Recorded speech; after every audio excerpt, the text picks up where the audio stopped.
Well, do you consider yourself lucky or unlucky in love? Science shows there is more to beating the odds and being successful in love than just leaving it up to chance. Here to break this down a little more for us is Matchmaker Kelly Numair from It's Just Lunch, San Francisco. Kelly, I'm so glad that you're here because I feel like it's the time of year when everyone is kind of picking their head up and saying, yeah, maybe I can do this. But let's talk about the concept of, you know, do you have to be lucky in love, or do you create your own luck? I believe you create your own luck. Yeah. You know, many singles believe that luck and fate and being at the right time at the right place is how they're going to find a relationship, but that's not a reality for the majority of singles out there. You have to do the necessary steps to lean love in your favor. In fact, research shows that it's more about psychology than possibility.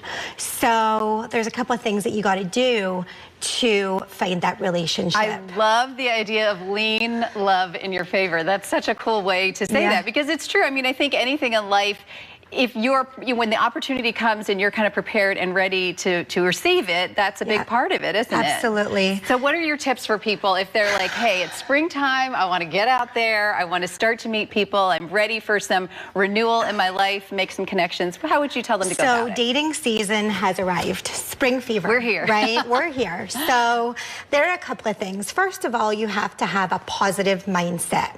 Right? So thoughts become things. If you say to yourself that, you know, all the good ones are taken or married and I'm never going to find my person, then guess what? So you have to have that positive mindset and create some opportunities for yourself. You have to change up your routine. If you're doing the same thing over and over and over again and you're expecting a different result, it doesn't really happen that way. They say the definition of insanity is doing the, doing the same thing over and over. I tell my clients that it's just lunch. I have clients that call me and they've been on these dating apps and websites for 6 or 7 years, and I'm like, oh my gosh. So I would say change up your routine, maybe do something different, like hire a dating coach or hire a matchmaker.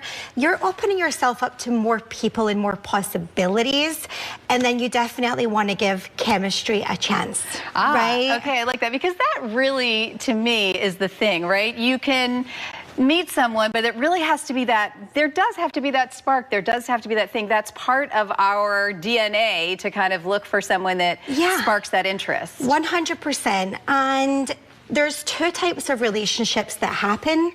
There's that instant butterflies in the tummy, all the feels, all the things. That's what we want as human beings. But there's also a relationship that develops, that's nurtured over time, right? So you go out on that first day and you're kind of on the fence. You're not kind of sure if you want to meet that person or not. And you go out on a second date.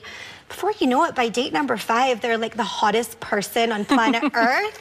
So just because you don't get that first spark right away doesn't mean to say that chemistry will not happen. So you're saying kind of like take a breath and also understand that, you know, it is a little bit unnerving for someone when they're first meeting someone they haven't met, right? We don't all necessarily walk up being the most sparkling version of ourselves, right? Yeah. And, you know, I believe that there is something beautiful and unique in every single person. Oh, I love that. And that if you look for that when you're dating, right, because you don't have that spark or that chemistry right away, it's not the end of the world. You know, if you look for something beautiful in everybody and you apply that to your next date, love is going to find you sooner rather than later, I promise. Oh, I love that. Okay, so springtime, what about this time of year? There's certain things people should be thinking about, types of dates they might set up to go on, or where they might put themselves that's going to be a place that's different, that they haven't been, that they're more likely to encounter people that they might like. So, especially here in the Bay Area, the weather has been a little crazy. I know, it's been nuts. Winter has been a little longer than normal, so we're ready to put our tank tops on and our flip-flops and get out to the park. Yes, please. Right? Rivers, lakes, we want to get outdoors. So right now, outdoor dates are highly recommended. Set up a little picnic in the park, you know, do little walks along the beach. Just get outside and enjoy the weather. I love that. When you think of dating, what's your favorite date that someone ever took you on? I'm curious if you have like one that you remember that you're like, you know what, this was so well done. What a great idea.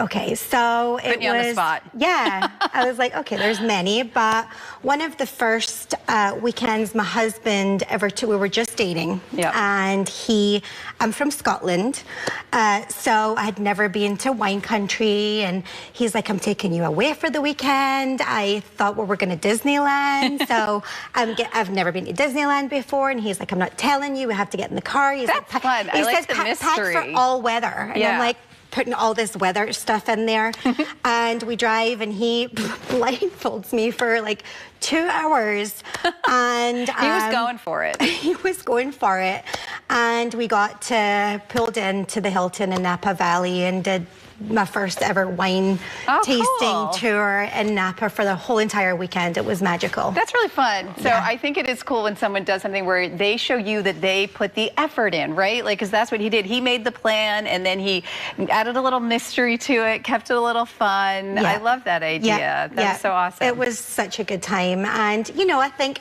it doesn't have to be a grandioso thing. You know, it's the little tiny details that attentiveness is something that my clients love. When you ask a lady, what do you want in a man? They're like, oh, I want someone that's attentive, right? Yeah, someone that listens, someone that cares about what you think. Yeah, and I think as women today in society, we drive the bus so much. We make decisions all day long. We make decisions for the kids. We make decisions for the family. So a lot of women like that attentiveness. So just the tiny little details. It doesn't have to be anything major or you have to spend a fortune. Just something small. Yeah, I love it. Kelly, thank you. That's such good advice for everybody. And I know everyone is ready for spring and good things. So we'll send them all that good. Get out there. Be proactive. Yes. Get out there. Awesome. Spring fever's here.